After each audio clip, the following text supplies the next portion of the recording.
16 तारीख से बारिश होना शुरू हो गई, बहुत बरसात बहुत तेज़ी में शुरू हो गई और 16 को हम लोगों को बाहर भी निकलना था। ये इत्तेफाक है कि मिसेज ने कहा कि पानी बरस रहा है मत निकलिए, तो हम लोग रुक गए। उसी समय सड़कें वड़कें टूटना शुरू हो गई। लेकिन सबसे बड़ी बात है कि सारे 30 टावर ख़त्म हो गए वहाँ मोबाइल्स के, कोई मोबाइल नहीं मिल रहा था। बिजली की कनेक्टिविटी पूरी ख़त्म हो गई। धीरे धीरे 2-3 दिन के अंदर मिट्टी तेल ख़त्म हो गया, जनरेटर भी नहीं, बिजली भी नहीं, मोमबत्ती ख़त्म हो गई, मटेरियल ख़त्म, भंडारे चल रहे थे, भंडारे में मिट्टी का तेल नहीं, डीजल नहीं, तो भंडारा कैसे चलेगा। लेकिन संवेदनहीनता वहाँ की सरकार की, कल की तारीख तक एक पैकेट की पूड़ी भी बद्रीनाथ या हेमकुंड तक नहीं पहुँची। और आर्मी एक हेलीकॉप्टर मात्र लगाए थे, 6-7 आदमी लेके वो जाता था, वो भी 6-7 लोग किसको ले जाता था।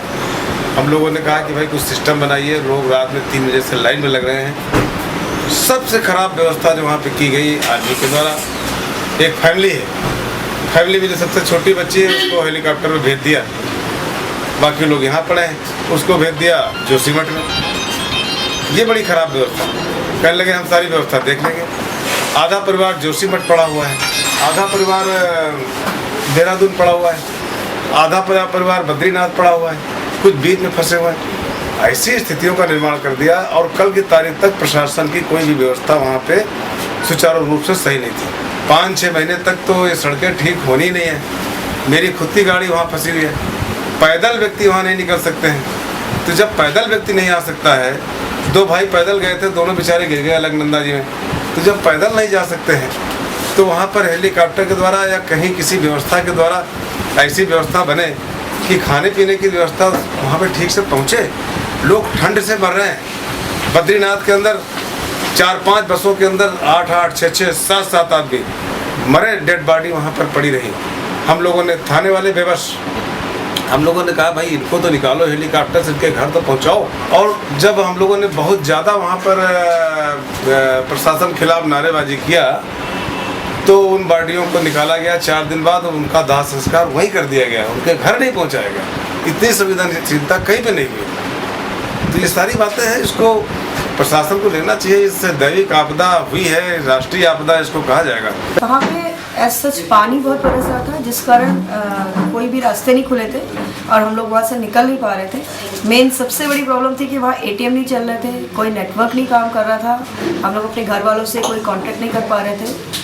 बच्चों के लिए बहुत दिक्कत थी, इतना आइस कोल्ड वाटर था वहाँ पे कि हाथ लगाने की हिम्मत नहीं हो रही थी और बहुत तकलीफ़ें थी वहाँ पे। हम लोग को 3-4 किलोमीटर पैदल जाना पड़ता था हेलीपैड पे।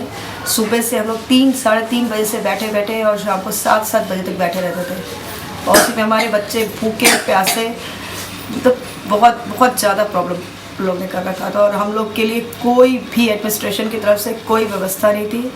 और आर्मी हम लोग के लिए भगवान थी। उन लोगों ने ही जितने लोगों को वहाँ पे निकाला था, उन्हीं लोगों ने निकाला था। लोगों को बहुत प्रॉब्लम थी क्योंकि सबके पैसे ख़त्म हो गए थे और खाने पीने के लिए एडमिनिस्ट्रेशन कह रहा था हमने फ्री ऑफ कॉस्ट इतने इंतज़ाम कर रखे, लेकिन ऐसा कुछ बहुत खास था नहीं।